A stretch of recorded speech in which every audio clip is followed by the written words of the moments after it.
Nouvelle édition sur le RTB. Bonsoir à tous. Voici les titres de ce 20h. L'Association béninoise de droit constitutionnel lance la réflexion critique sur les propositions de la commission Djogbenou. Des entretiens politiques démarrent à ce sujet avec les acteurs politiques et universitaires à Cotonou. Mouvement d'humeur du groupement des importateurs des produits congelés au Bénin, ils sont descendus dans la rue pour protester contre la non-application des nouveaux tarifs de douane liés aux produits congelés.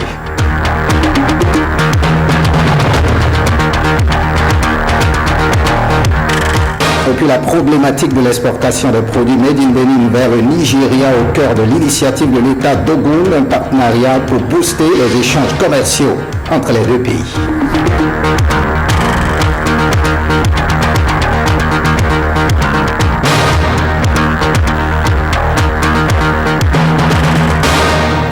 À nouveau, bonsoir, bienvenue si vous nous rejoignez. Les réformes institutionnelles et politiques au cœur des entretiens politiques de l'ABDC. Il est question de susciter le débat autour des propositions faites par la commission chargée des réformes politiques et institutionnelles. La rencontre s'est déroulée à Cotonou. Privé Théo pour le point. L'Association béninoise de droit constitutionnel fait du débat politique un préalable aux réformes institutionnelles et politiques. Cette société scientifique offre la tribune aux acteurs politiques et universitaires afin qu'ils fassent des propositions dans le souci d'améliorer le rapport de la commission technique mise en place par le gouvernement. Le gouvernement a initié le projet, mais il est quand même de bon temps que chaque Béninois puisse avoir l'occasion de dire ce qu'il pense du fonctionnement des institutions du Bénin et de ce que l'on peut entrevoir. L'initiative soutenue par la Fondation Hans Seidel est loin d'être boudée par les représentants des partis politiques. Le débat, c'est l'argument de la démocratie.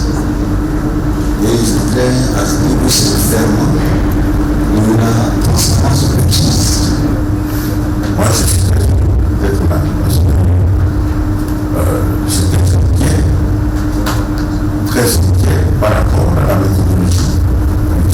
Je crois que l'ABDC pour aujourd'hui est de ce point de vue extrêmement important. Sinon, je ne savais pas où aller contre ce navire-là. Ce sujet est un sujet d'actualité, mais un sujet de droit. Ça interpelle tout le monde. Et je crois que chacun devrait apporter de la sincérité, qu'on puisse dire effectivement où nous allons, ce que nous pensons. Les participants à ces entretiens politiques auront sans doute l'occasion de mener des réflexions critiques sur le rapport de la commission Djogbenou. Et sur le registre politique, les députés de l'intergroupe Les Républicains sont retrouvés mercredi à Grand Popo pour une retraite politique. L'objectif de cette rencontre est de resserrer les rangs et de clarifier leur position, leur vision politique. Alain Dossioro nous en dit davantage. Il s'agissait pour les députés des forces Cori pour un Bénin émergent FCBE et alliés de se concerter et d'évaluer le chemin parcouru depuis les dernières élections législatives et présidentielles. Depuis le 19 mai 2015, début de la 7e législature, l'Alliance a essuyé plusieurs revers.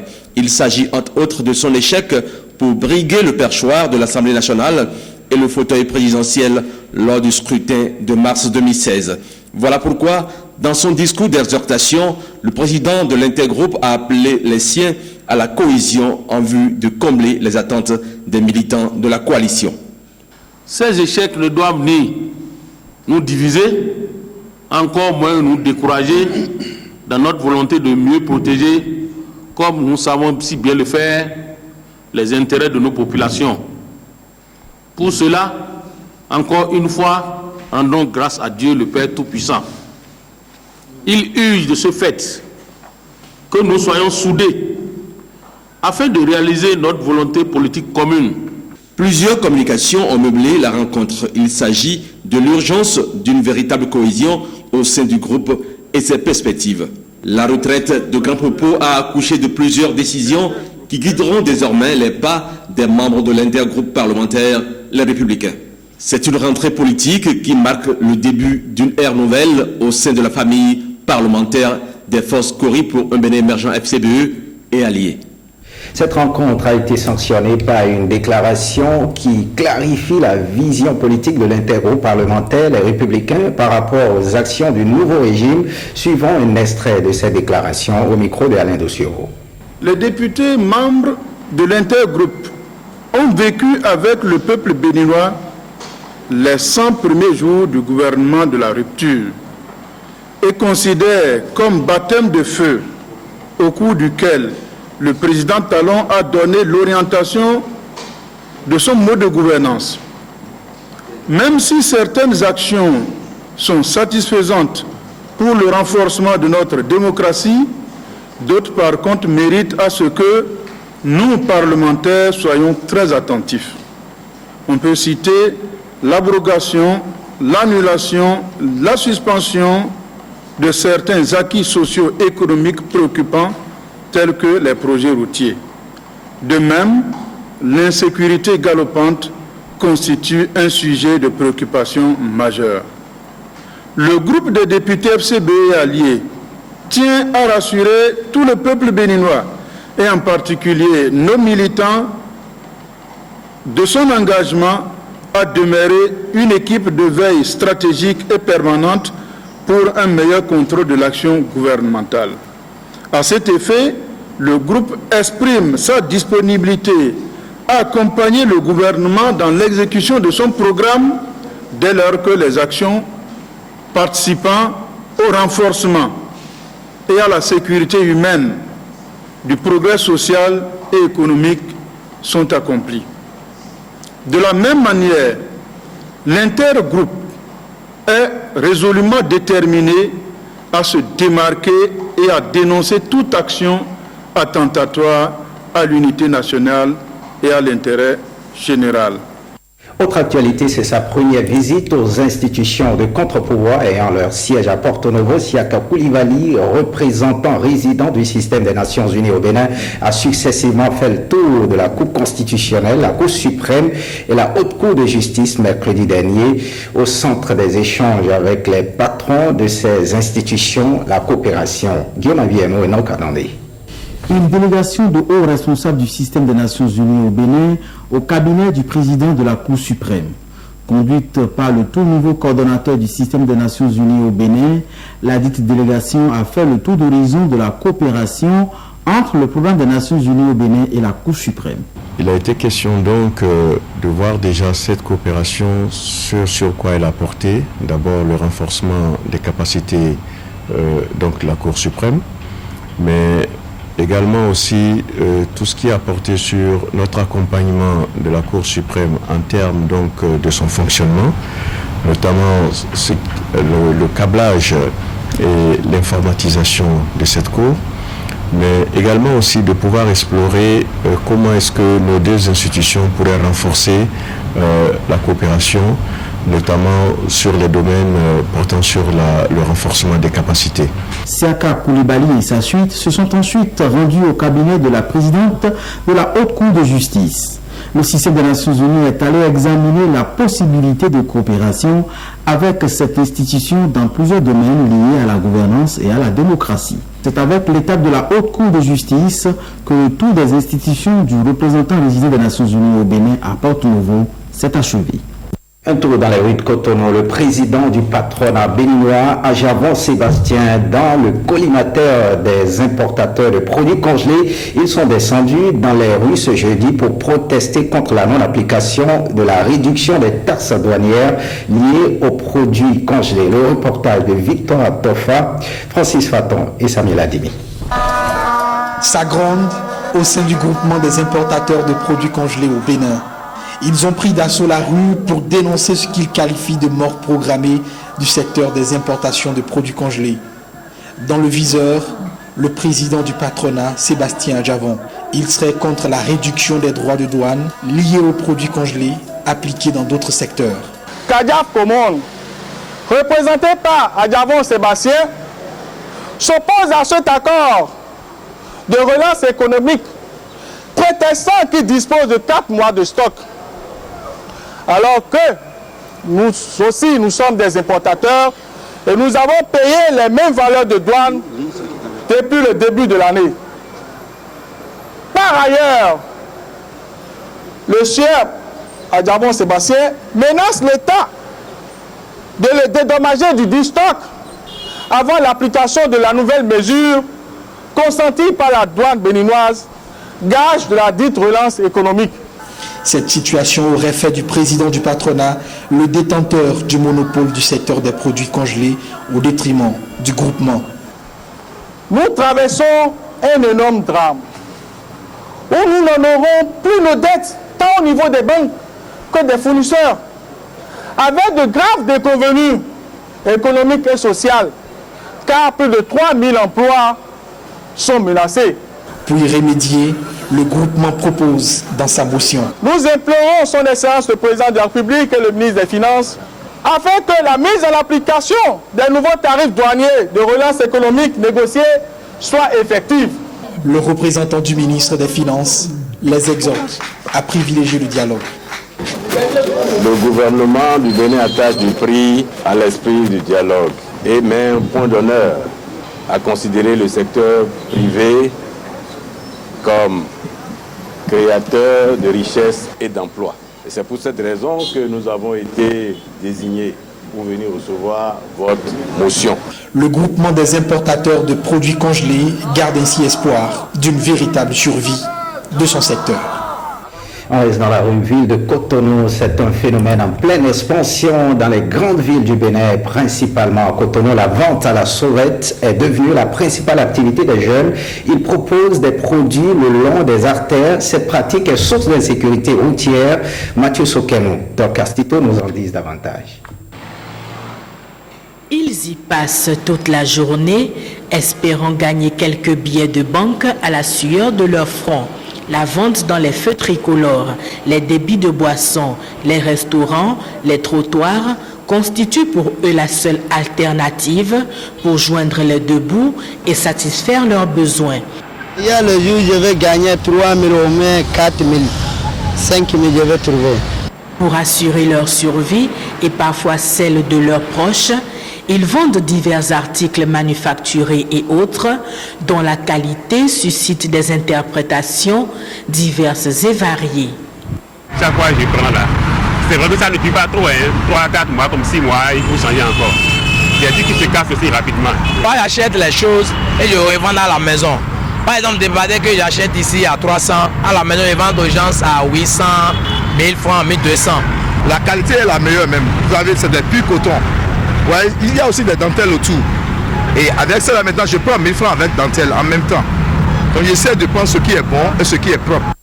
Si la vente à la sauvette permet à ceux qui s'y adonnent de tirer leur épingle du jeu, il n'en demeure pas moins que cette activité constitue non seulement un problème de santé, mais aussi de sécurité routière. Si tu ne sais pas conduire et tu veux t'arrêter par exemple au bord de la voie là, si tu ne fais pas attention, les gens vont te coller. Là où ils sont debout, dans les terre-pleins centraux, vous les voyez en train d'uriner sur les arbres qui ont été plantés à grands frais par la ville. Les gazons qui sont plantés sur ces terre-pleins centraux pour embellir la ville sont littéralement piétinés et tués.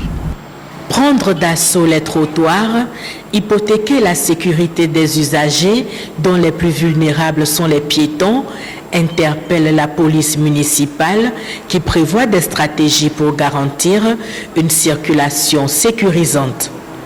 On marque un arrêt à l'ORTB. Bientôt une émission de télé-réalité sur l'ORTB. Son nom, Top Vendeur 229. Il s'agit d'une compétition destinée à promouvoir les capacités de vente des jeunes. Les articles à vendre font la promotion de la culture béninoise, mais également permettent à leurs vendeurs de réaliser des gains. Le lancement de la compétition a eu lieu ce matin sur le campus d'Abomey-Calavi. Samuel Adimi, Alexis Sebemont. L'idée est originale. Le concept inédit. À l'origine de sa mise en œuvre, c'est deux jeunes, Serge et Hospice. Top Vendeur 229 se veut une compétition pour booster la force et les capacités de vente chez les jeunes. Top Vendeur 229, c'est une grande compétition de vente conçu pour régler un tant soit peu la question de chômage des jeunes dans notre pays, le Bénin, parce qu'on a constaté que depuis un moment, les jeunes sont oisifs et jusque-là, on n'a pas encore trouvé une formule qui réponde un tant soit peu à leurs demandes, qui les occupe et qui leur permet de développer non seulement leur potentiel de vente, mais de se réaliser à travers une activité qui leur amène un minimum de moyens. Sur la ligne de départ, 100 jeunes sont attendus pour cette compétition. Leur challenge, vendre des articles, frapper des couleurs et autres identités culturelles du Bénin et réaliser des profits. On va essayer de diviser les 100 en groupes de 10. Ça veut dire qu'il y aura 10 groupes de 10. Et chaque groupe aura un nom qui lui serait attribué.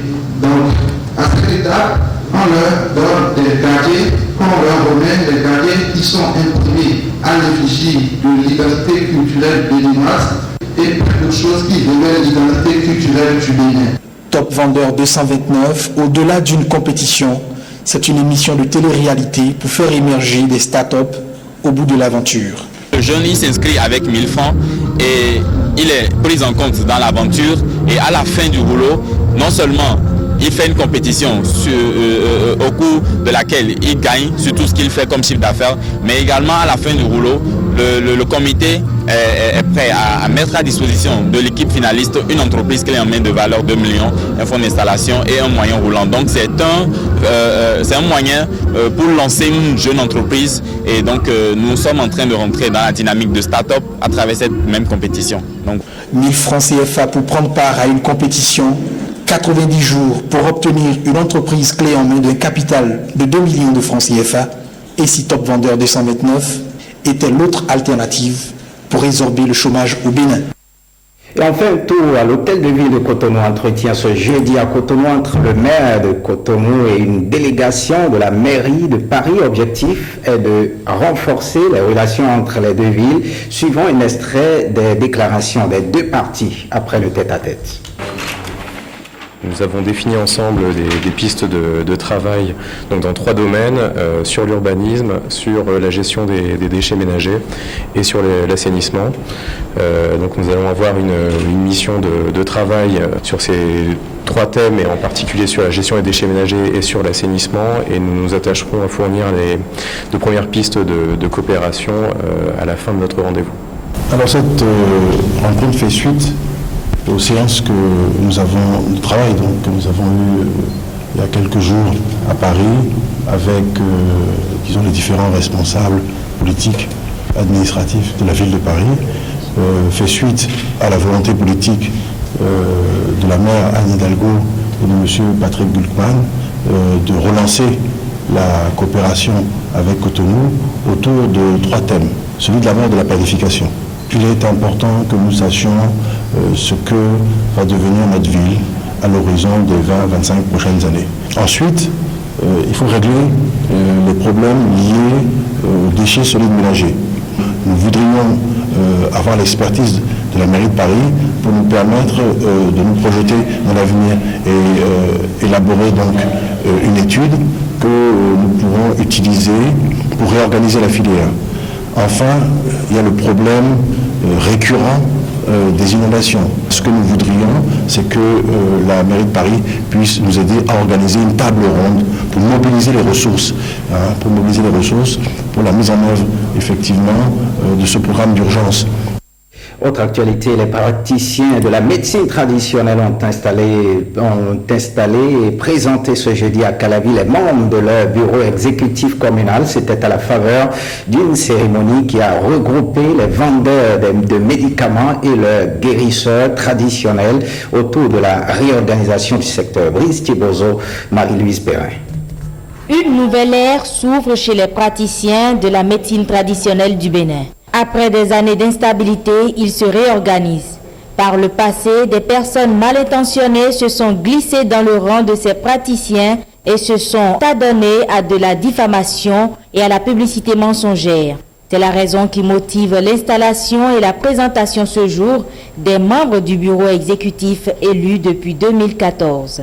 Nous sommes en train de mettre fin à ça parce que la justice a saisi les dossiers. Ceci a permis aujourd'hui d'avoir plus de clairvoyance et d'avoir des gens capables d'aimer la chose et non d'aimer l'argent, parce qu'ils ont l'ambition de le faire. Et c'est des gens, même si vous les voyez, ils ont des produits qui sont en train d'administrer à la population jusqu'aujourd'hui. Donc ce n'est pas des gens qui se sont improvisés, qui ne font pas la chose, mais qui ont voulu trafiquer la population par gaille. Il y en a eu de trop. Il y en a eu. Au total, 11 personnes averties ont été élues pour le compte de la commune d'Abomey-Calavi. Leur mission est, entre autres, d'asseoir les nouvelles réformes initiées dans leur secteur d'activité. Le gouvernement, par tous ses efforts, qui a commencé par nous comprendre, en organisant pour nous les moyens de bord, c'est-à-dire la création des laboratoires, mais déjà nous sommes égayés, nous avons de la joie. Et nous devons le dire à tout le monde, pour que les gens comprennent qu'aujourd'hui le gouvernement a pensé à nous réellement. Deuxième chose, si nous comprenons aujourd'hui, l'autorisation de mise sur le marché des médicaments traditionnels a connu l'adoption le vendredi 15 passé. Donc ce qui veut dire qu'il y a eu d'évolution qui continue pas à se faire. Je demande à tous les PMT d'avoir confiance à ce gouvernement qui veut réellement faire de la chose naturelle, culturelle, traditionnelle, un grand bénéfice pour notre nation, une grande richesse pour le peuple, un moyen de grand développement. La première sortie de ce bureau ayant à sa tête Michel Hounye sera la participation à l'Assemblée générale nationale prévue pour le 19 août prochain. 20e congrès ordinaire du syndicat des cheminots de l'organisation Commune Bénin-Niger. Au menu, renouveler le bureau du syndicat, discuter des difficultés rencontrées dans leur carrière et trouver des solutions palliatives. Brice Thibozo, Cécile Rondé. Ces agents du réseau ferroviaire Bénin-Niger réunis autour de leur responsable syndical. C'est au cours du 20e congrès ordinaire du syndicat des cheminots de l'organisation commune Bénin-Niger, SYNCO Bénin. Ils vont d'abord échanger sur les faiblesses de leur secteur d'activité, puis procéder au renouvellement des membres du bureau. En toute connaissance de cause, nous pouvons affirmer que rien n'a changé dans le sens de l'amélioration des conditions de vie et de travail des cheminots. Bien au contraire, nous sommes subitement devenus des orphelins démunis de tous nos droits. Certes, sur le CBN, tout n'était pas rose, mais tout n'était pas non plus à jeter. Aujourd'hui, lorsque nous revendiquons nos droits, le nouveau maître, sans aucune forme de procès, nous oppose la décision de la Cour d'appel de Cotonou, espérant ainsi freiner nos ardeurs sous prétexte que les activités de Bénin Rail sont gelées. Il veut même transférer une succursale à l'OCBN. C'est dans la concession, c'est le contrat qu'il a signé ça. Tout ce qu'il fait dans les autres succursales, il a en programme le licenciement des gens. Nous sommes au courant et on attend.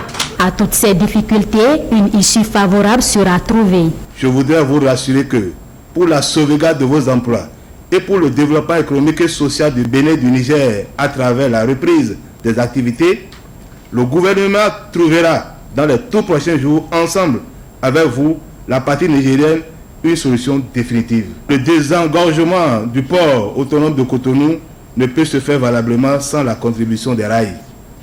C'est pourquoi, tous autant que nous sommes, nous devons accompagner le gouvernement actuel dans sa vision de faire du chemin de fer Bénin-Niger un vrai pôle de développement et un maillon essentiel de l'émergence économique. De ces assises, des résolutions idoines sortiraient pour que davantage le train siffle et circule. Parlons échange commercial, lancement ce matin au stade de l'amitié de Cotonou en prélude à la fois de l'indépendance des journées de l'État Dogo au Nigeria. Il s'agit d'une initiative de APS, Agence de promotion des investissements de l'importation. L'objectif est de renforcer le partenariat pour le commerce entre le Bénin et le Nigeria. Reportage Aurélie Sauton. L'Agence de promotion des investissements et des exportations à pièces prône un partenariat commercial gagnant-gagnant entre le Bénin et le Nigeria. C'est à cet effet qu'elle organise ces journées de l'État d'Ogun, une initiative couplée avec la foire de l'indépendance et qui permettra de renforcer les échanges avec des entreprises nigérianes. Merci aux premières entreprises nigérianes qui ont accepté d'être les pionniers de ce partenariat, qui ont cru véritablement à un partenariat gagnant-gagnant entre nos deux États. Et je voudrais vous dire qu'un éminent personnalité a dit travaillez tranquillement et vos résultats feront du bruit. Donc je nous invite à continuer dans ce cadre et nos résultats justement passeront les frontières du Bénin. La vision est partagée par le cadre de concertation intercommunale pour le commerce avec le Nigeria qui apporte son appui à l'initiative. Ce cadre permet à ce que les maires du Lomé Plateau puissent faire le commerce avec le Nigeria. Pour faire prospérer une économie, il faut toujours aller vers le géant, qui est le Nigeria. Et nous vivons avec le Nigeria tous les jours. Nous commençons déjà avec le Nigeria. Ce n'est pas encore formalisé. Il y a trop de carcéries policières, douanières, tout. Il y a trop d'insécurité de ce commerce-là. C'est ce cadre va nous permettre de régler ces problèmes-là. Si nous essayons d'avoir ces partenariats avec les firmes, les grandes entreprises d'huile qui transforment l'huile au Nigeria, on va couler ces produits-là en rien de temps. Il suffit d'avoir un partenariat et un accord. Je prends le maïs, je prends le gari. Les grands consommateurs de ces produits, c'est les Nigériens. Ils viennent acheter chez nous. Ce que nous voulons régler, c'est pour qu'on règle les tracasseries, on diminue les tracasseries et qu'on oublie le volume du commerce. Cette initiative est très appréciée des différents acteurs, de ce fait qu'elle favorise également un brassage culturel entre le Bénin et le Nigeria. Un répertoire existe désormais pour orienter l'opinion publique à mieux faire face à la question de l'héritage et c'est à travers les lignes de l'ouvrage de partage de l'héritage du juge Florent Nyansomon présenté en 2 tomes. Le lancement a eu lieu ce mercredi 21 juillet 2016 à Cotonou. Il va vous le préciser, Jérôme Mongo. La question de l'héritage crée beaucoup de problèmes dans les ménages. C'est donc pour apporter sa contribution à une meilleure gestion de la succession que le juge Rénier Florent Nyansomon a sorti l'ouvrage « Le partage de l'héritage » en 2 volumes. Ce livre se fixe pour objectif de vous dire que la liquidation de succession prévue par le législateur ne doit pas se confondre avec l'administration des biens. Il s'agit en d'autres termes de la vulgarisation dans ses aspects théoriques et pratiques du Code des personnes et de la famille en ses dispositions relatives aux successions.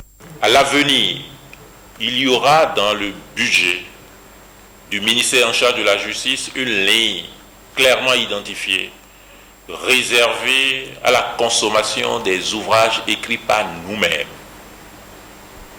et à leur diffusion, à leur distribution au personnel judiciaire.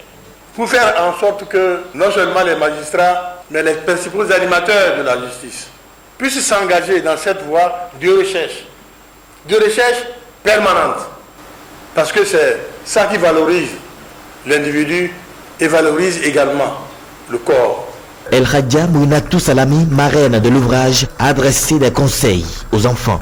Travailler, bêcher, ne laisser nulle part où la main ne passe et repasse avant la mort de la mère ou du père. Parce que l'héritage, ça n'amène nulle part. Aider les enfants, surtout avec le nouveau départ là. Prions pour eux, pour que vraiment ça puisse aller et ça ira. Le partage de l'héritage doit être une référence à tous les ménages.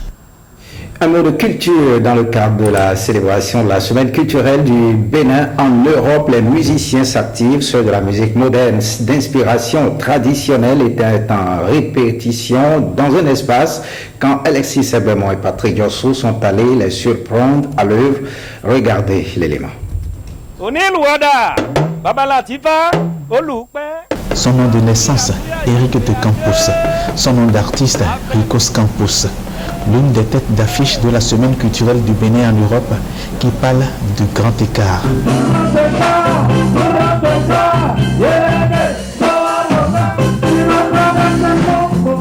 Sans écart, à l'affiche aussi, lui, c'est Moussa Issa alias Kalamoulaye. en route aussi pour Paris et Bruxelles.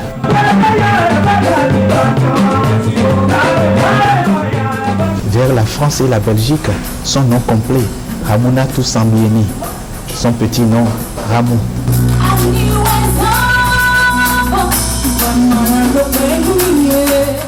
Avec Zenabou Olokami Abibou, alias Zenab, ainsi que le groupe Ahwadi.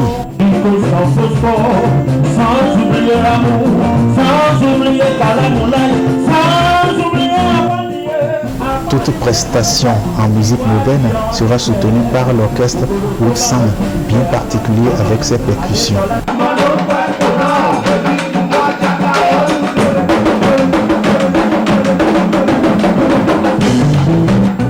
L'appel est assez clair.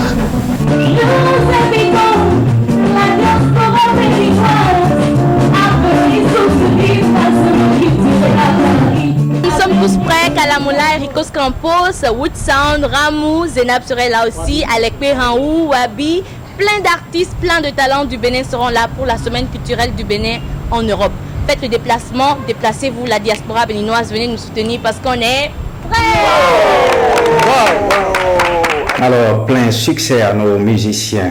Partons pour la Libye. En Libye, le gouvernement d'union nationale accuse la France de violation de son territoire après l'annonce par le Paris de la mort de 3 de ses militaires dans ce pays, alors que le Sénégal soutient le retour du Maroc dans l'Union africaine. Suivez l'essentiel des informations sur le continent dans cette compilation de Yoram Mongo. Le Sénégal a réaffirmé mercredi son soutien à un retour du Maroc au sein de l'Union africaine. Dans un message au 27e sommet de l'UA tenu à Kigali au Rwanda, le roi Mohamed VI avait annoncé que son pays allait regagner l'organisation. Le retour du Maroc est une chose tout à fait naturelle. Le Maroc fait partie de l'Afrique. Le Maroc fait pas partie de l'Europe ou de l'Océanie. Le Maroc a décidé de revenir et de demander que la légalité constitutionnelle internationale soit respectée conformément à ce qui se passe à l'ONU, où donc le Sahara n'est pas représenté comme État indépendant. Macky Sall a par ailleurs réaffirmé la candidature de l'ex-ministre sénégalais Abdoulaye Bathily, actuel représentant spécial de l'ONU en Afrique centrale, à la tête de la Commission de l'Union africaine lors du prochain sommet. Dans cette perspective, le Sénégal présentera la candidature du professeur Abdoulaye Bathily, représentant le secrétaire général des Nations Unies en Afrique de l'Est.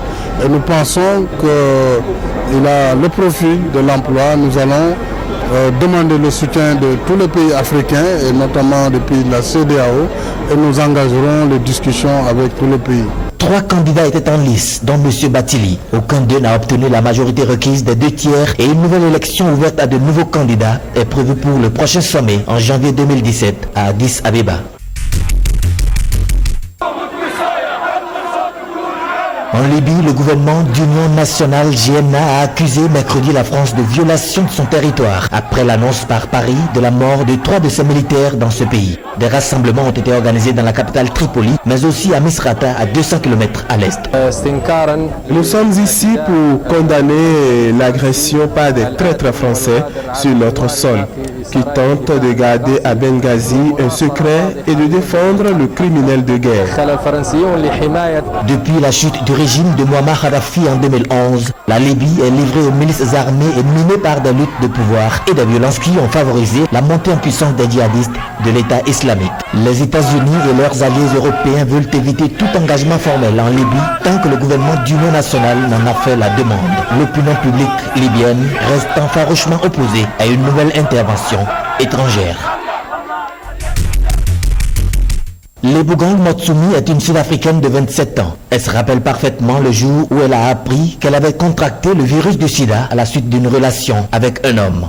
À ce moment-là, je voulais m'intégrer. Je voulais les mêmes baskets que ma copine. Je voulais les mêmes tresses que ma copine. Et tout ça vient de ne pas s'aimer soi-même suffisamment, de ne pas s'accepter, de ne pas savoir que vous n'êtes pas défini par vos circonstances. Les Sud-Africaines de 15 à 19 ans ont jusqu'à 8 fois plus de risques d'être séropositives que les garçons. Les Sugar Daddies sont donc dans la ligne de mire des autorités. Le gouvernement sud-africain a lancé une campagne de prévention pour sensibiliser les jeunes filles, mais aussi leurs parents. Aujourd'hui mère d'une petite fille, Lebogang se consacre à la prévention auprès des adolescentes en insistant sur le préservatif, quel que soit l'âge du partenaire.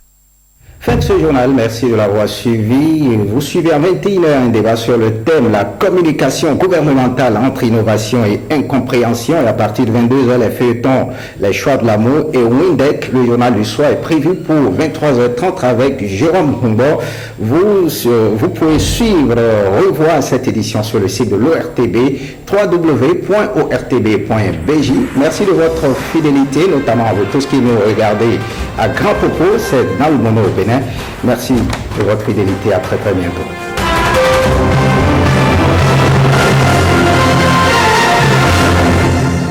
2016, le